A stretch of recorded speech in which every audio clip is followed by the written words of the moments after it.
Link and Zelda are finally back on your Switch. And gosh, it's been such a long time. But there they are, Link and Zelda on your screen, ready to go. First off, boom shakalaka, congratulations, you are in for one heck of a journey.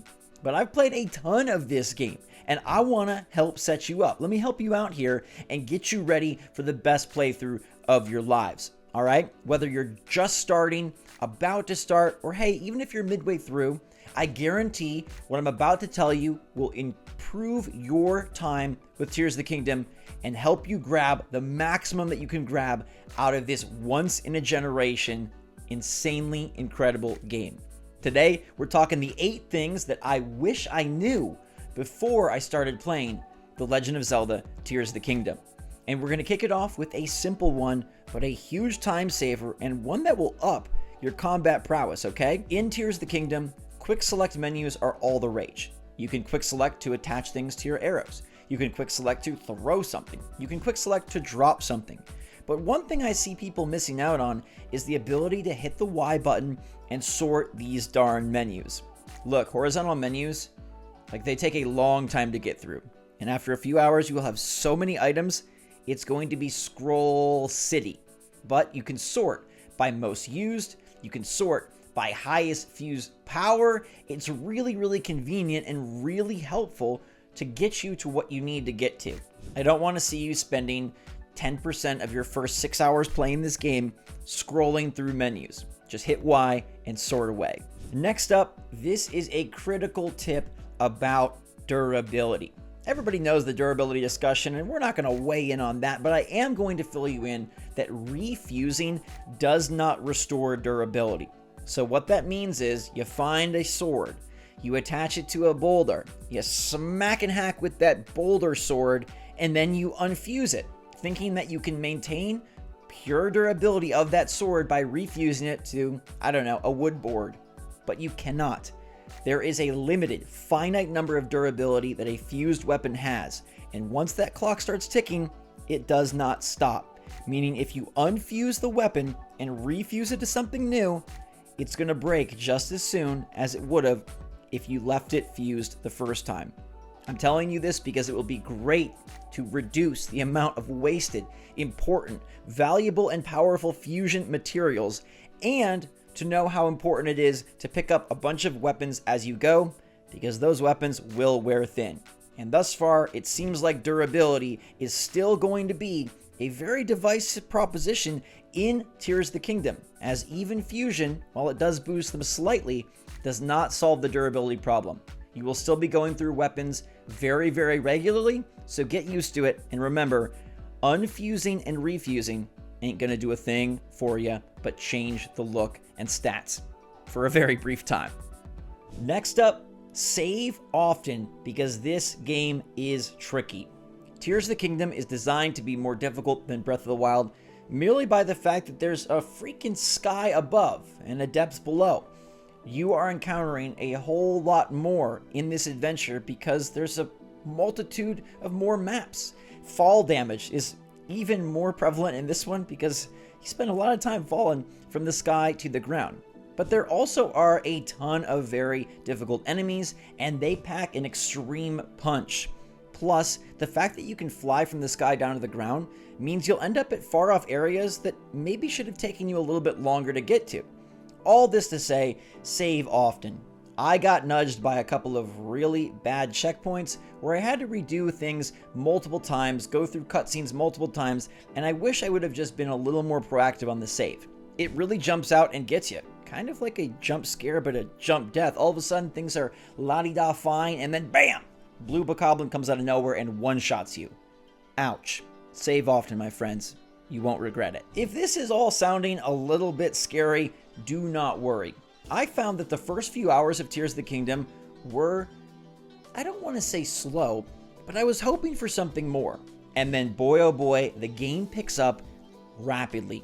The game gets so much better as it goes along, and you'll unlock and uncover and figure out so much more of this world, so many side quests, so many little mini games and collectibles, and you'll begin to piece together, wow, Tears of the Kingdom really is totally different than Breath of the Wild. but I wouldn't fault you for feeling like early on, especially once you land down at the ground floor of Hyrule, like, okay, this kind of maybe feels a bit samey. I was experiencing those same emotions, but within a few hours, I was like, holy crap, no. They just start you off slow and start you off basic to kind of grease the wheels, get you back into the flow of an open world Zelda. And now where I'm at, man, this is a totally new adventure, and it's freaking incredible. I cannot ever put down the controller. It is so hard to want to stop a game session, and I cannot wait for you to get to that same exact moment, that same exact feeling. But I do feel like it's important to know the game does take a little bit of time to get going.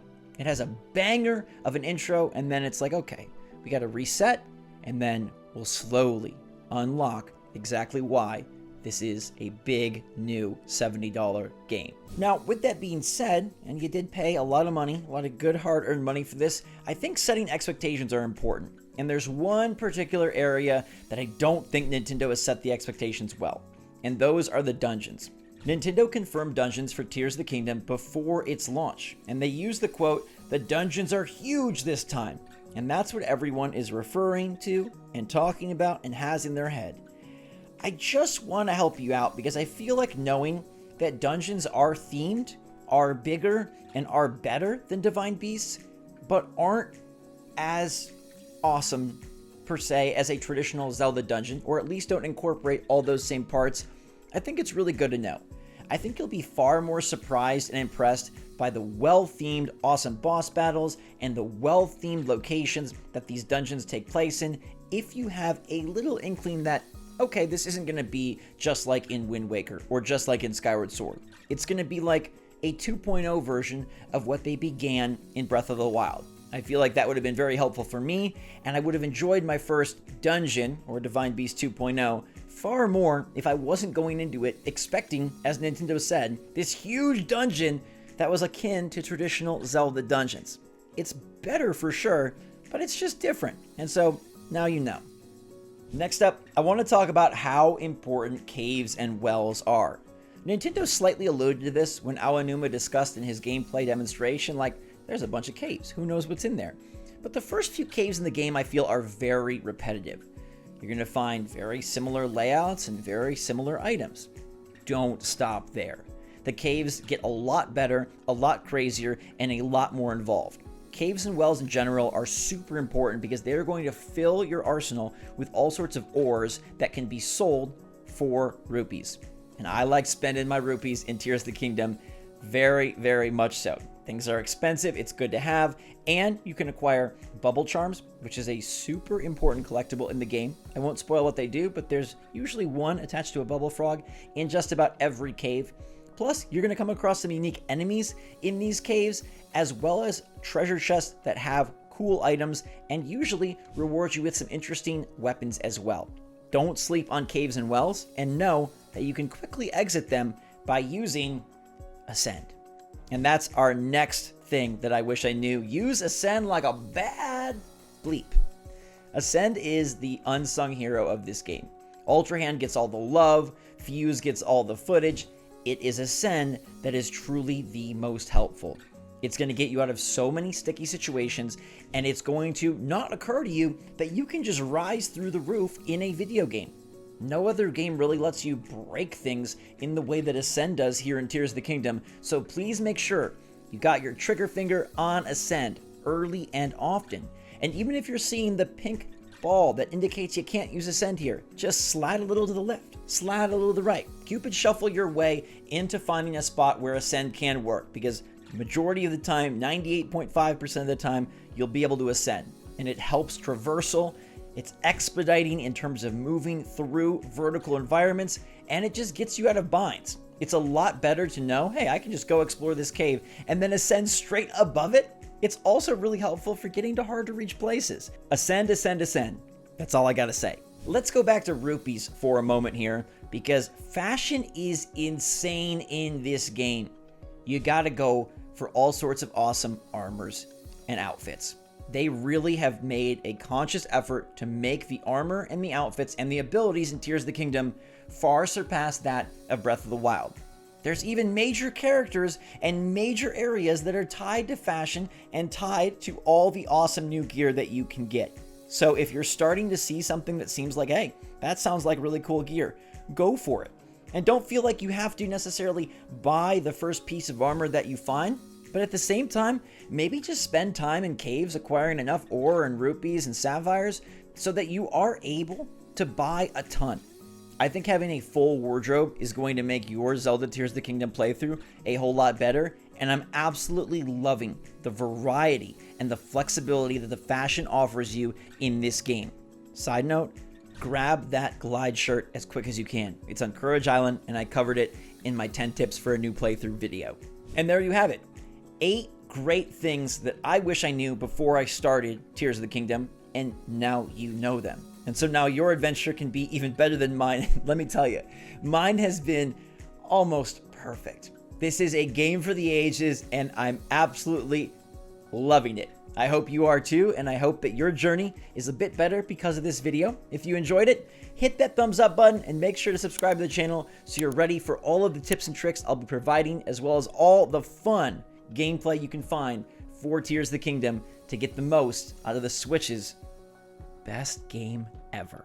Thanks so much for watching, everybody. Stay safe, stay healthy, stay happy, stay positive out there. Love you lots. SwitchForce out.